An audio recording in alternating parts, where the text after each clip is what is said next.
Hey everybody, welcome back to an all-new episode of 10 to Life with me, Annie Elise. Okay, the case we're talking about today, guys, you know the expression, loose lips sink ships? I feel like that's very applicable in today's case because this kind of was like the perfect crime, the perfect murder. Two people were involved. It seemed like they were going to get away with it. They had gotten away with it for years until someone decided to talk. And they just started kind of like talking a little bit with their partner, not realizing that so much of this was recorded, which, don't worry, I'm going to show you that wild footage as well.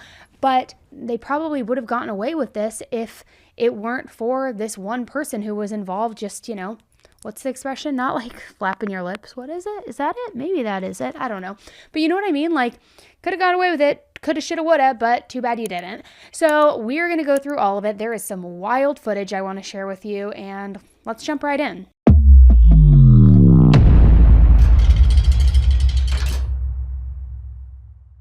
"85-year-old Anthony Tomaselli was a retired barber and a father of three. Now, back in 2015, he had glasses, he had a full head of white hair, and he also had three children. He had 59-year-old Mary Beth, 58-year-old Linda Roberts, and a son named Charles, who was a couple of years younger than his sisters. Now, Anthony was a widower, but he ended up getting a second chance at love when he met a woman named Shirley Shannon back in 2004. The two of them dated for a really long time, and it was kind of very much one of those cases where everything sort of just clicked into place, She got along well with the family, which we know is so important if you're remarrying, once the older kids are in the picture, and trying to make sure that you all like vibe and gel. Because at that stage of your life, you can't just think about who makes you happy, but you need to think about who makes everyone happy. And Shirley was that for Anthony. The two of them never had a wedding, and they never formally got married, but they were together long enough that Florida recognized them as a common law married couple. So all in all, Anthony had a pretty great, pretty happy life. Things were good. He had Shirley, he had a lot of hobbies, he would go golfing, he would watch the sunset on the beach, all of the beautiful things. And Anthony lived in Palm Harbor, Florida. Truly like a land of golf courses, beaches, a true oasis. So it worked out pretty well for him. He spent his days doing the things that he loved, and then every night he would follow the exact same routine. First, he would read his prayer cards, which I think is just like so incredibly endearing. Then he would make his favorite cocktail, a vodka and Diet Coke, which I gotta say is not the most popular combination, but I've had those quite a few times and they're really, really good because I'm a Diet Coke lover, but like vodka, Diet Coke, they're pretty good.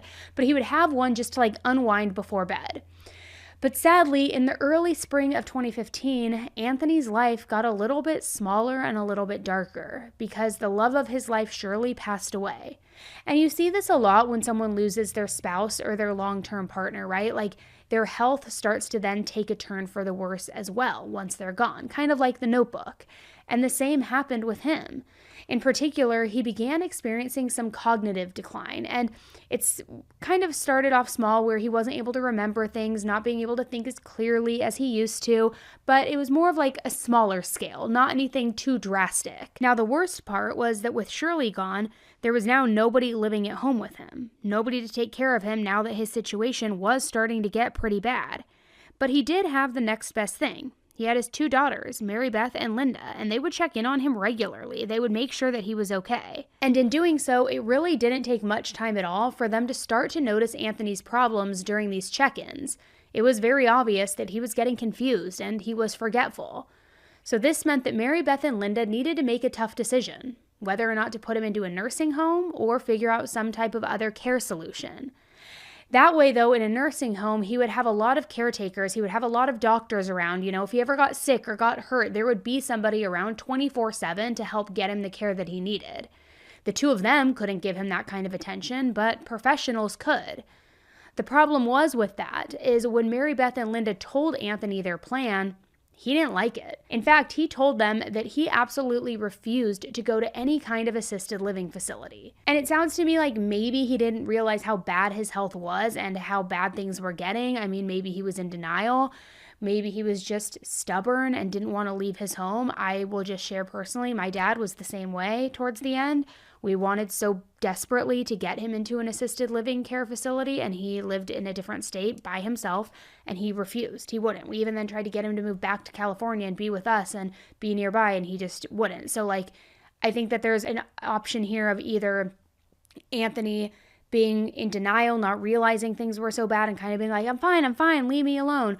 Or just truly being like, no, this is where I'm going to stay. I'm not leaving. I refuse to get help from other people. Very much my dad, Mike O'Brien, and kind of like, I've got this. I'm doing it on my own. And that's what Anthony told his daughters. He told them that he was perfectly capable of taking care of himself. He was not leaving his home.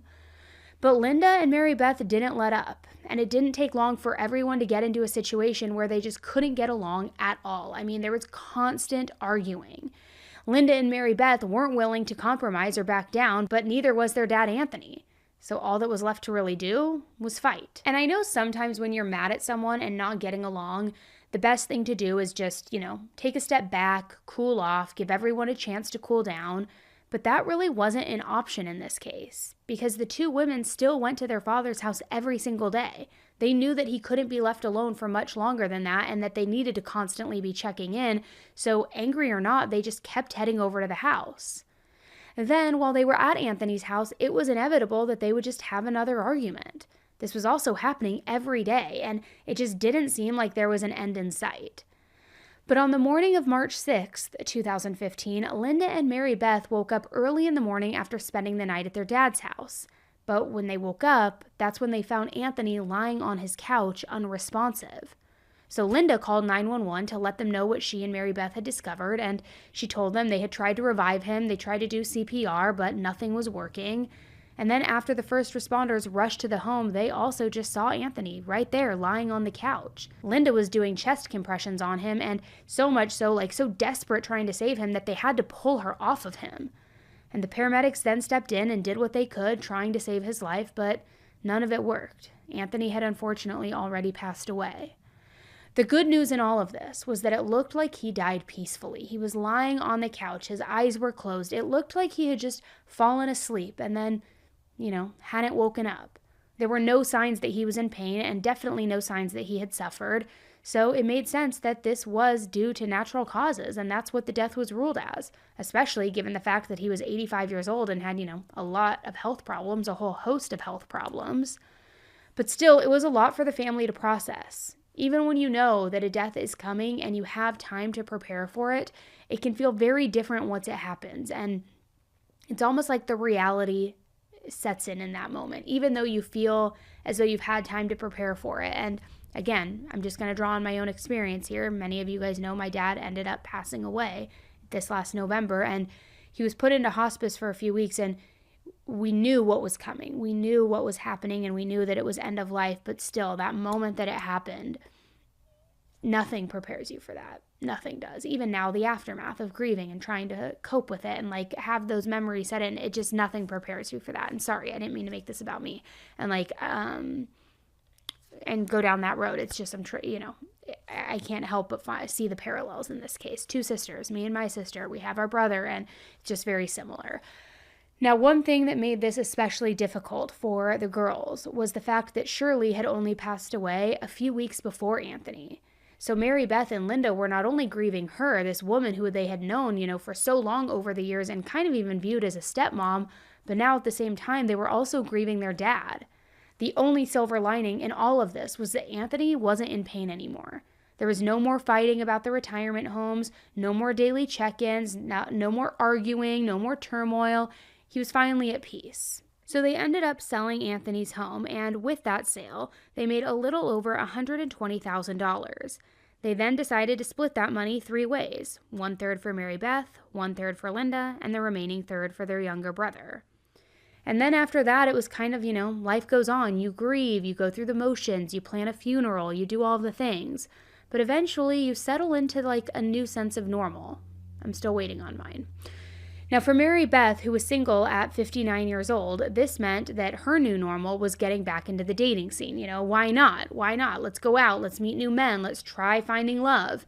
And a few years after Anthony's death in 2018, sometime around August or September, Mary Beth did find love. She went into a bar and she met a man named Anthony Marsh, coincidentally also named Anthony. And since there are two guys named Anthony for me to talk about, I'm going to call Anthony Marsh Tony, just so that it doesn't get confusing. Anthony is the dad and Tony is the man that Mary Beth met at the bar. So Tony and Mary Beth hit it off, and before long they started sleeping together. Now, I don't know if they formally dated. I don't know if this was like a boyfriend-girlfriend type relationship, if it was more of a friends with benefits situation. She was much older in life. I don't know. But this next part gets weird. I mean, seriously, guys, it gets so weird. So Mary Beth lived with Linda, her sister. So they were roommates, basically, on top of being sisters. And while Mary Beth was seeing Tony, she would occasionally bring him back to her place, right? I mean, let him spend the night, normal stuff when you're with someone. But what's not normal is that after a few weeks or months, I'm not sure the exact timeline here, Tony kind of changed his mind and decided he had a thing for Linda, who, by the way, was married and also the sister of the person that he was already sleeping with, Mary Beth. But for whatever reason, he thought it would be a good idea to start sleeping with Linda too, which he did. Now, on its own, that is just wild enough, right? I mean, it's generally considered a bad move to date a friend's boyfriend or their ex, even if they're done, because of the potential jealousy and angry feelings. But for now, two sisters to get into that situation while living together, and one of them is married, it sounds like a recipe for disaster and so much drama. But I mean, who knows? Maybe Mary Beth and Tony were not that serious. Maybe she wasn't love-struck after all. Maybe they were open enough that she was going to allow her sister to come into the fold. Maybe Linda and her husband were also open too. I don't know. I'm just guessing, and I don't have a lot of the details on exactly how everything played out. But it does sound very toxic and very messy to me. But what do I know? So Tony was with Mary Beth for a while. Then he was with Linda. And I don't know if he ever saw both sisters at the same time, or if maybe he broke up with Mary Beth before he got with Linda. But what I do know is that before you knew it, it was now February 13th, 2019, the day before Valentine's Day. And on that day, something major happened. Tony reached out to the police. And he did that because apparently not too long ago, he had a conversation with Linda. And she had said some very, very disturbing things to him, things that he could not ignore. Now, the good news is that he had a recording of that conversation. So he wasn't just coming to the police with hearsay or gossip. He had physical evidence of what she had said. And Tony explained to the police that one day he had just been casually talking to Linda, and she told him that after all of these years, she still felt unsettled about the way her father had died. She said she was having these vivid dreams about him where he would just stare at her. And then she just blurted out that she couldn't take it anymore. She had to tell the truth. And take a listen to this. To put like 6 of them in a little bit, because he had a drink every night anyway. Who had a drink every night? My dad.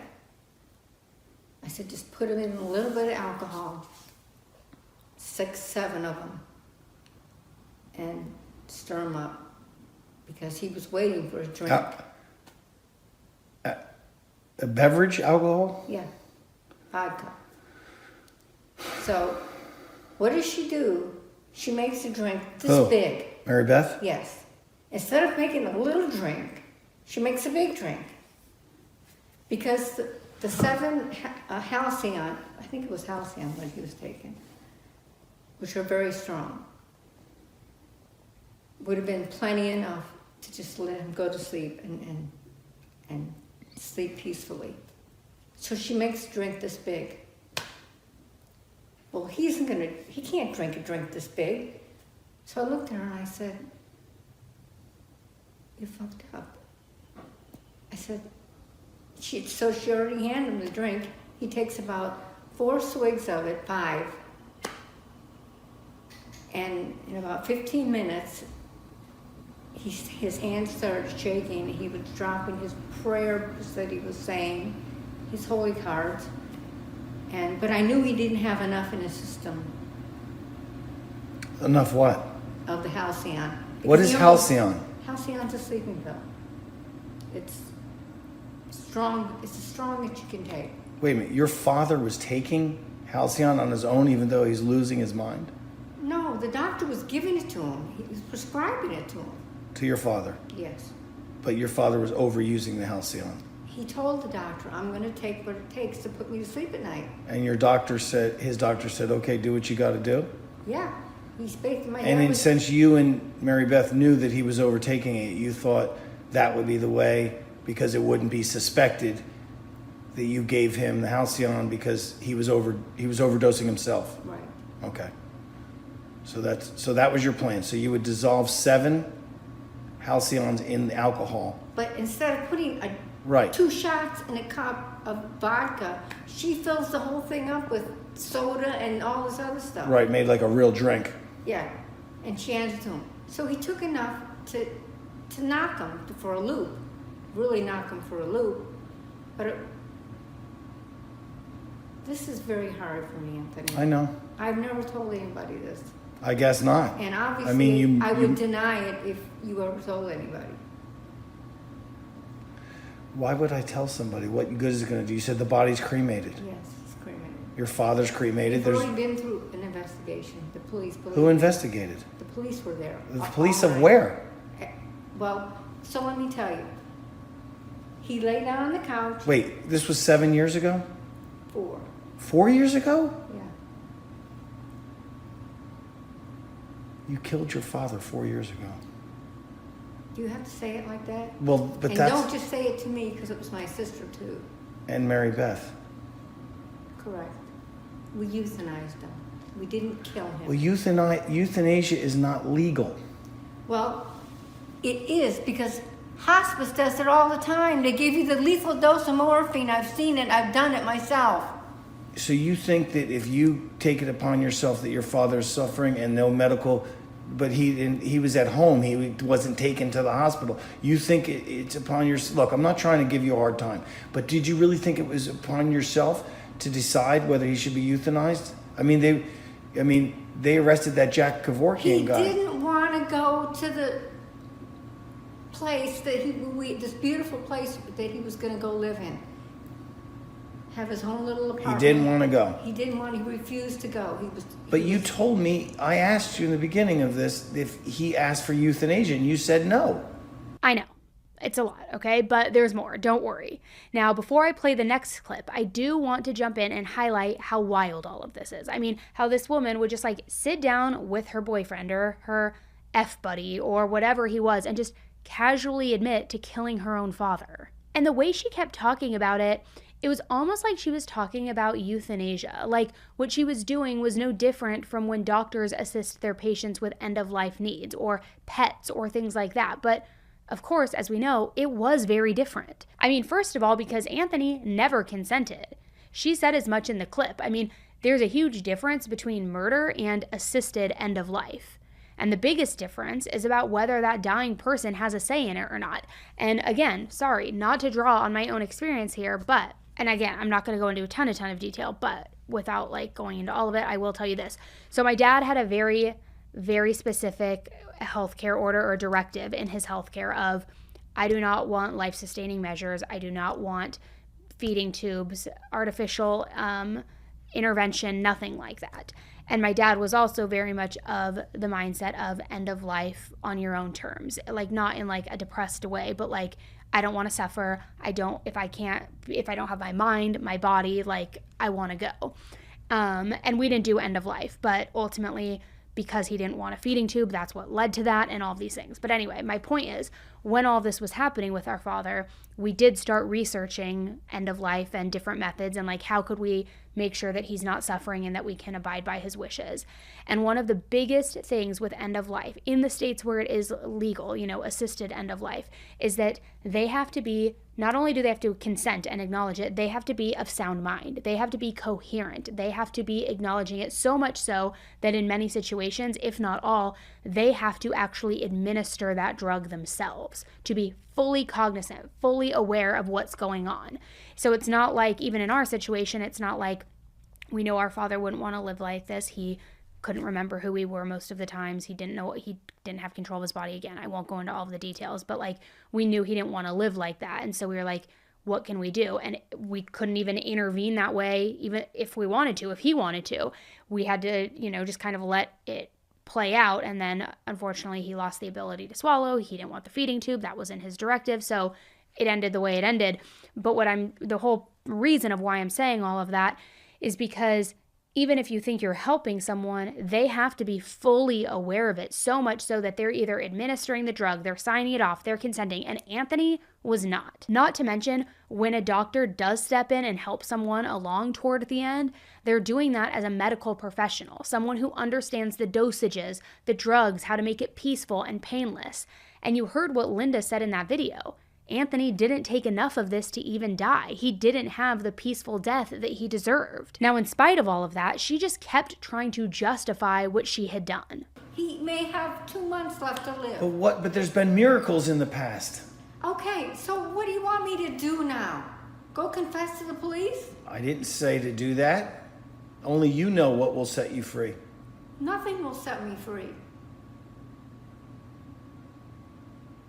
You can't decide that a miracle of modern medicine couldn't have saved him and cleared his cancer out. Never. Never in a million years.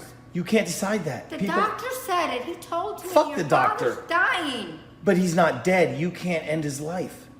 You know this. You know you can't end a life. You know it's murder. Yes, I do. That's murder. I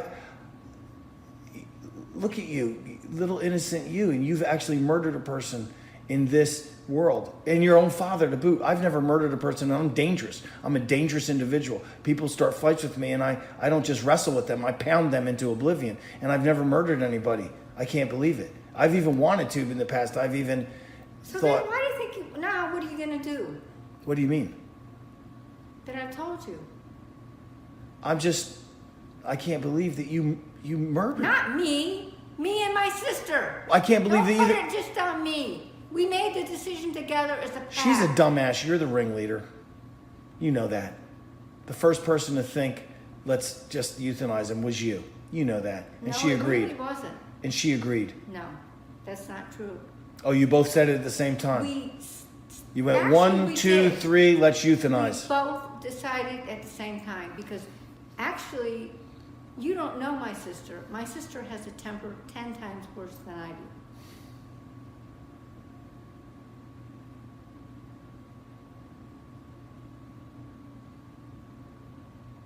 You don't know my heart. But why did she have a temper? Why was this ending his life anything to do with a temper? She was mad at him? They had terrible arguments because he didn't want to go into Brookfield. So she was mad at him when she murdered him. Yeah, she was mad at him. So that really is I murder. talked to the doctor and I knew he was dying. But him and her had been fighting since Shirley died. Who's Shirley? The person he was with 20 years. Shirley Tomaselli? No, Shirley Shannon. He never married Shirley her. Shannon? He never married her. Shirley Shannon? Mm-hmm. She never took his name? They're not married. Okay, so... He lived with her for 20 years. But here's the thing. You knew that he was going to die. Well, you say you knew he was going to die, but you don't really know. You heard from a doctor that he was going to die. Did you ever hear of a misdiagnosis? Did you ever hear that? Please tell me you've been in the medical profession. Have you ever heard of a doctor amputating the wrong leg? Yeah. Have you ever heard him saying, I'm sorry to tell you this, your father's got What are you trying to do? Make me feel, what do you want me I'm to just do? saying, I'm pissed off. I'm pissed off. Wrong. I'm pissed off that you murdered your own father. And you said he was the greatest guy ever. He was. That's why we did it because we No, loved you him. said Mary Beth was actually mad at him, so she was angry and she had a temper. She was happy to murder him for different reasons. True? I wanted to put him out of his misery. But she was mad at him. True? Yeah, she was mad at him. So it could be said that she did it with malice. You know what I mean? In a way. So maybe she's more to blame. Like she was mad and she's like, let's just kill him. I'm sick of his ass. We didn't use the word kill. Let's It was euthanize never- him. We used the word put him out of his misery. But she was mad at him. You just admitted it. You said, you don't know my sister. She's got a temper 10 times mine. And they were fighting and she was happy to pinch his nose. I don't know if she was happy, but at the time, that was the only thing we could do at this point.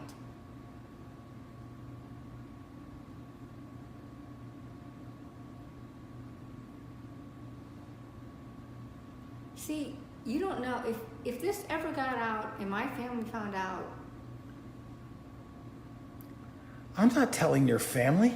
What the fuck is that gonna do? It's not gonna bring him back. Bring them back? Are you kidding me? Right. They would probably try to put us in jail. Well, they will put you in jail for murder. I don't even think there's a statute of limitations on murder. And forget about a cremated body. That's not going to matter. If Mary Beth tells them she pinched his nose and you put a rag in his mouth, that's enough. Well, we're not going to say that.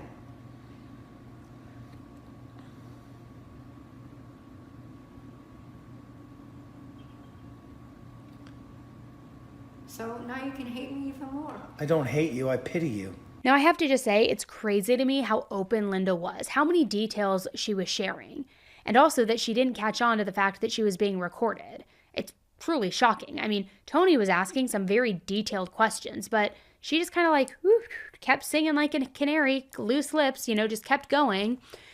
So anyways, the police now were in a bit of a tough spot because on one hand, yes, they had this confession. It came straight from Linda's mouth. She had murdered her father.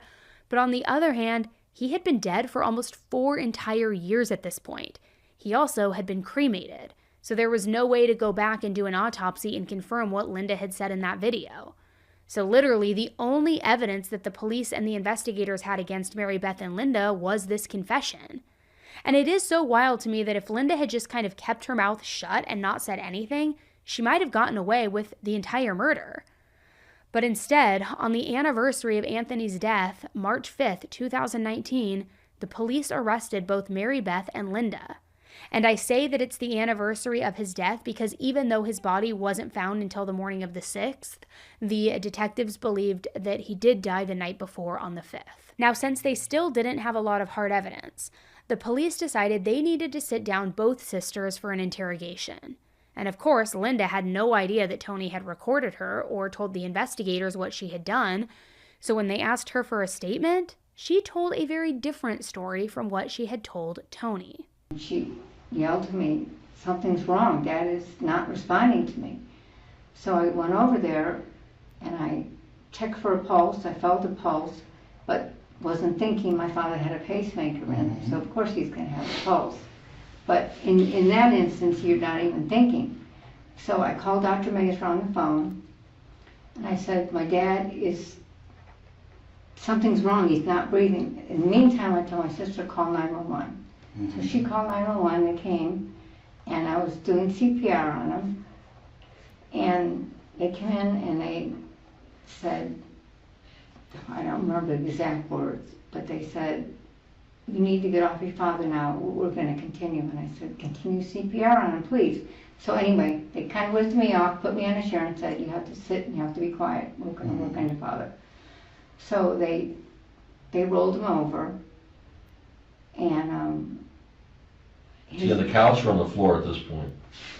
I think they just rolled him over on the couch. Okay, continue. And they pulled up the shirt, and he was all black and blue.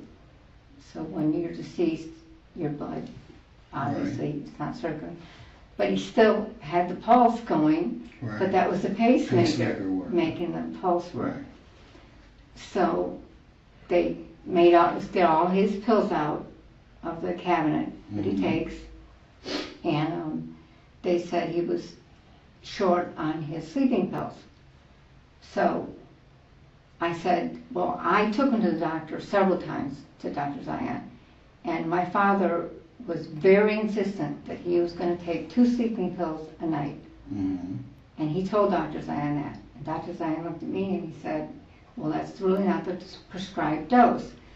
And my dad said, I don't care, I'm taking 2 sleeping pills every night. So Dr. Zion said, okay, I will prescribe it that way for you. So when the police said they told my sister we're short, they made my sister count the pills.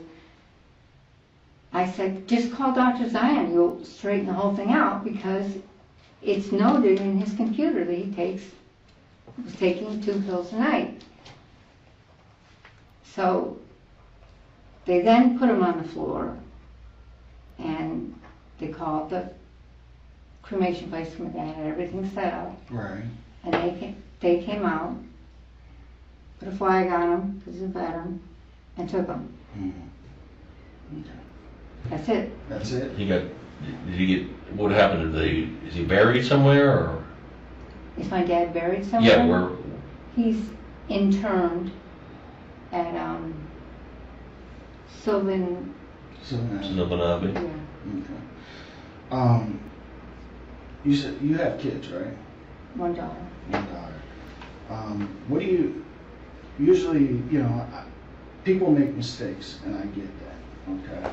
Now, I find this very interesting because Linda freely admitted that her dad might have died of a pill overdose, but she didn't know that the police knew that she had poisoned him yet. So she could have acted like he died of a heart attack or anything else for that matter. But for whatever reason, even while she was lying and pretending to be innocent, she put a grain of truth inside there, tucked away. Like maybe she realized the investigators had figured out the real cause of death. But still, she seemed pretty shocked once the police admitted just how much they really knew. So, I don't think you're not being very honest with me right now. What do you mean? Because that's not what happened with your father, okay? And you know that, okay? You know that that's not what happened with your father. So I want you to tell me again, from the beginning, what happened with your father. I don't understand what you're talking about. The story, I'm going to lay it out for you. The story that you just provided to him is not what happened to your dad. What happened to my dad? I want you to go back and walk through this one more time.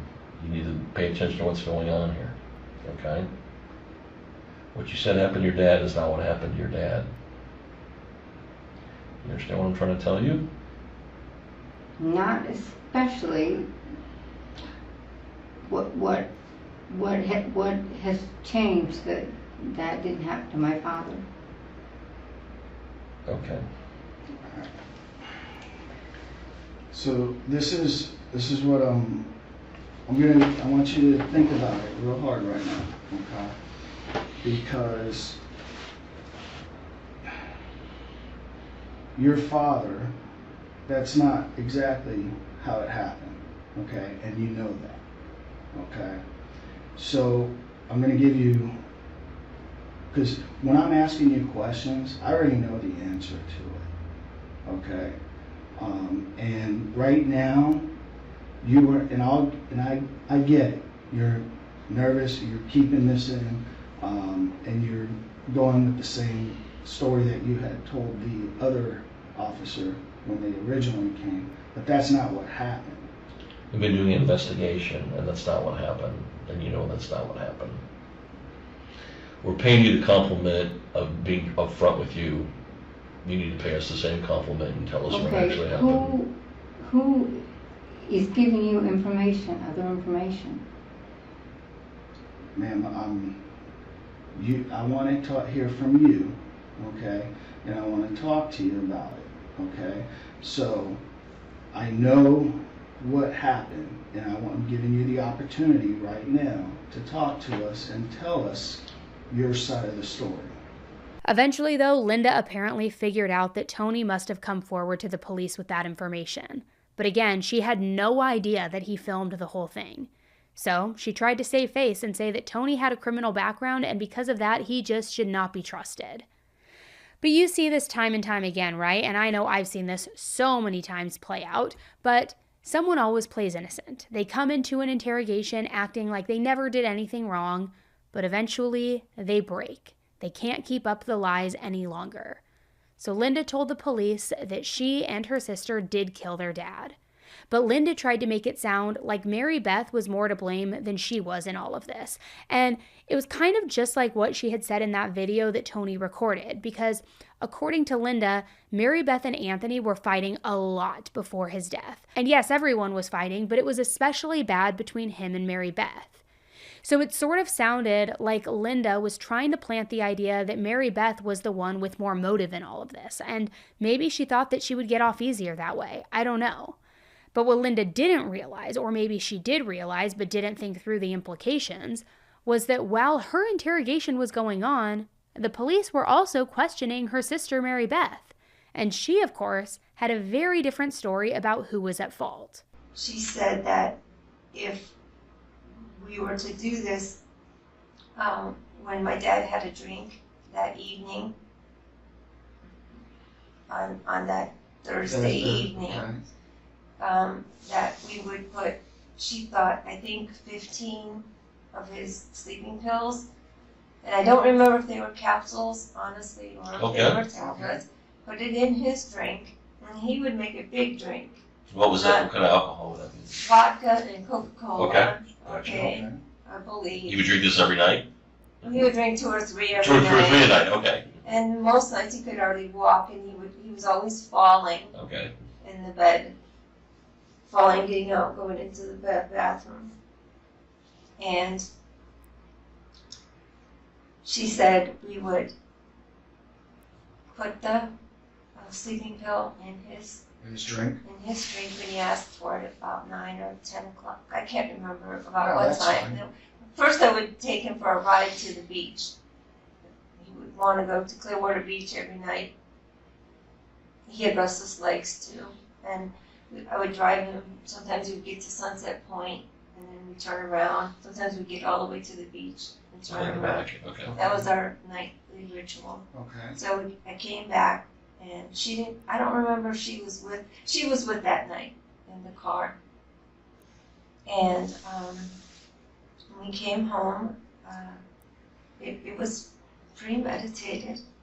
Okay. And so I am the one that put The sleeping the pills. sleeping pills in his drink. Let me ask you this. Your daughter, My sister I didn't realize it, my dad had 2 bedrooms. okay. And my daughter, my oldest daughter, was in the other bedroom, but my sister had given her a sleeping pill, so she was asleep.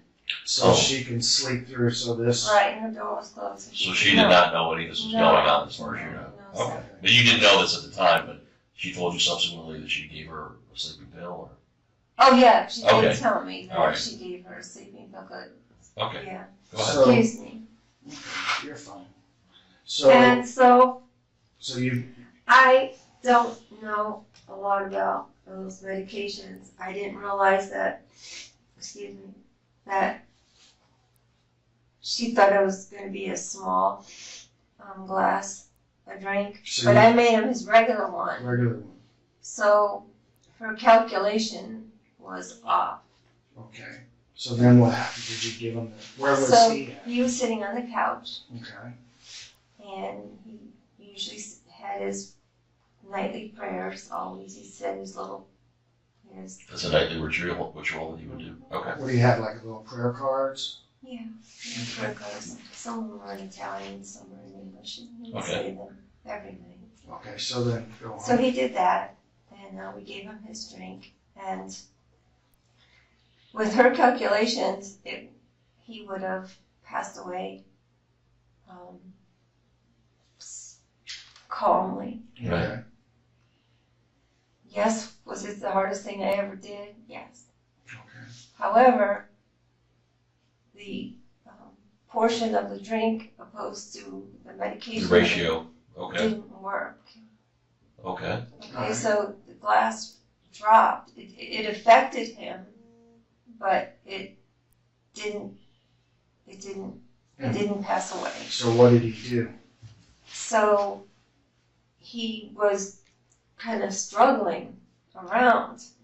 And at this point, you had seconds.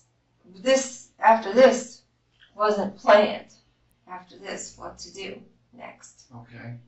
You did that the first thing at work. I followed her lead. Okay. Okay.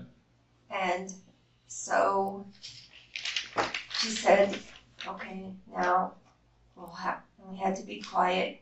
She said, let's put a pillow over Dad's face. Okay. Okay? And that didn't work because he was So strong. who He was did? strong. Who put? I don't remember which one of Okay. us put the pillow over his face. And where was your dad when you were He's doing on the it? couch. So he was In the living room. In the living, still in Okay. the living room. It Understood. was real quiet.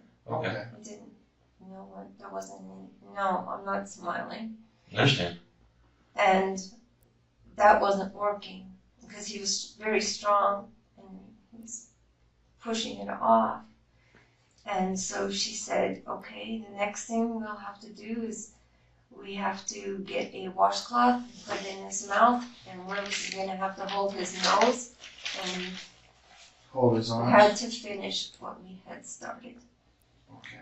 So at that time, I believe I held his, I don't know how I held his nose, and I had to try to hold his arms down because so you kind of pinned him down. yeah, Okay. with So his hand on his was he wrist. fighting? So he was He fighting. was fighting, of course he was fighting to get breath. Okay. So then, But to this happened, I mean, it didn't take very long for this. Then once there was no air coming in, I don't know, a few minutes maybe. okay. I honestly, I didn't black out, but I can't, it was like an out of body experience. I can't remember exactly, but that's exactly how it went. So then your sister grabbed the washcloth Yeah, and put it in his mouth. yeah. Okay. And you held his nose I and arms. Yeah, tried to And hold he was him fighting the whole down. time? Yeah, for maybe a minute or so. I honestly can't remember, sir, how long, but it wasn't very long. And he did have a pacemaker, and it, because she kept. Now, those details are horrifying. I mean, Mary Beth said it only took him a few minutes to die, but also she said that she couldn't remember how long it took. So how long did it really take? And I would imagine that it was more memorable for Anthony. I'm sure that for every single one of those last few minutes that he was alive, he was probably terrified and upset and understood that he was going to die at the hands of his own daughters. The betrayal, the audacity, it literally, you can't see right now, I have the chills because it angers me so much. It's like, if I could do anything, it would be to get a few moments back with my dad, and here these monsters were snuffing his life out. It's horrific. And that might be one of the worst parts of all of this, because Mary Beth and Linda both talked about it like they were doing Anthony a favor, like they were mercy killing him, being so merciful. But what mercy is there in holding an old man's nose closed while he is fighting for breath? It is disgusting. Now, at least Mary Beth seemed somewhat remorseful, and at one point, the detectives even allowed Mary Beth to come into the room and talk with Linda alone in all of this. Take a listen. On February 12th, Linda asked this male to come to her home, and when he got there, she told him that she, meaning Linda, and Mary Beth had killed their father, and explained to him that they had euthanized their father. Because of Linda's statements, the male subject took out his cell phone and began to videotape and audiotape Linda's statements to him. Linda gave very specific details about how she and Mary Beth killed their father. The next day, which was the 13th of February, the male contacted the sheriff's office and spoke with homicide detectives and conveyed what Linda had told him the previous day and provided us with a copy of the video and the audio tape. Detectives began an investigation and with the male's cooperation over the last few weeks, obtained additional recorded statements from Linda and Mary Beth regarding their killing of their father. Both stated, in essence, that they had killed their father and that they had, quote, euthanized him because he had been ill. They said that he didn't want to go to an ALF or an assisted living facility, and that they knew that he would die sometime in the next couple of months, so they decided to euthanize him. So both Mary Beth and Linda were charged with first-degree murder. Now, this entire thing did not just happen at the flip of a switch. Mary Beth and Linda didn't just decide to kill their dad on this spur-of-the-moment, right there on the spot moment. They planned this out, down to every last detail. Now, in terms of motive, I think that you could actually just take Mary Beth and Linda at their word. In their interrogations, they said that they thought that they were mercy killing Anthony. They thought that he was too old, too sick, that he didn't have any sort of quality of life left. They figured rather than let nature take its course, they would just hurry things along and end things on his behalf. And it does seem believable that they might have thought that they were doing Anthony a favor in all of this. I mean, it's not like they had a huge inheritance. Sure, $120,000 split 3 ways. But with that, each sibling only got $40,000, which sure isn't nothing, but I also don't know if it's enough to murder somebody over. Especially if that someone is already getting close to the end of their life and you're going to get that inheritance before too long anyway. I'll also note that they did split the money with their brother Charles, who had absolutely nothing to do with this murder plot. He was completely innocent, and he lost his own father to his own sisters. But the one thing that does give me pause and make me question if there was in fact a mercy killing or not is that it came after all of those fights about getting Anthony into assisted living. I mean, clearly they thought that he was going to live for a little while, so I don't think that they would have been pushing him so hard to get into a nursing facility if they believed he only had a few days or a few weeks to go. So clearly there was some frustration involved, and maybe they felt like if Anthony wasn't willing to agree to move into a home, then neither one of them wanted to continue to be responsible for him and checking on him every day, constantly changing their plans and letting their lives revolve around him. I mean, that kind of caretaking is certainly hard. It wears you out, but obviously it doesn't justify murder. But I also wonder, were Mary Beth and Linda just being selfish, like thinking that they weren't going to take care of him anymore and that if he wouldn't cooperate and work with professionals, then they were just going to hurt him for themselves? If Anthony had given in and agreed to go to a retirement home or a nursing care facility, would they have let him live?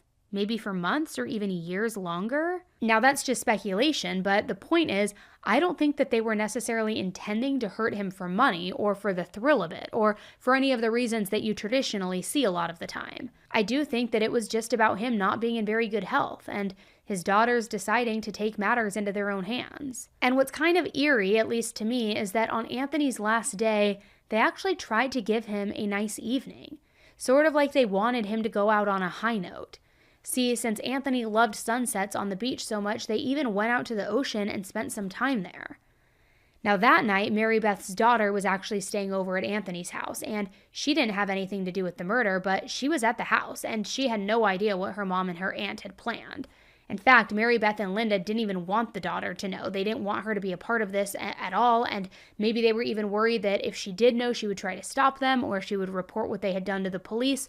Who really knows? So because of that night, Mary Beth and Linda prepared 2 drinks. One was for their father, and one was for the daughter. And in her daughter's drink, it did have sleeping pills, but just enough to make sure that she slept through the night and didn't hear the murder, didn't get up and start poking around. Not enough to seriously hurt her or kill her, but still drugging her own daughter. Then, when it was time for Anthony to have his nightly vodka and Diet Coke, his daughters put what they believed to be a lethal dose of sleeping pills inside of it. But as Mary Beth and Linda both admitted to in their confessions, Anthony didn't finish his drink. Instead of swallowing all of those pills and dying, he just got kind of groggy. And instead of maybe taking that as a wake-up call to stop what they were doing, they decided to double down. They decided, oh no, now the best idea and the next second best thing would be to hold a pillowcase over their dad's head and suffocate him. But get this, he fought back. Even as old and as sick as Anthony was, he was also surprisingly strong, which I guess that when you're fighting for your life and adrenaline is pumping, you can do incredible and unexpected things.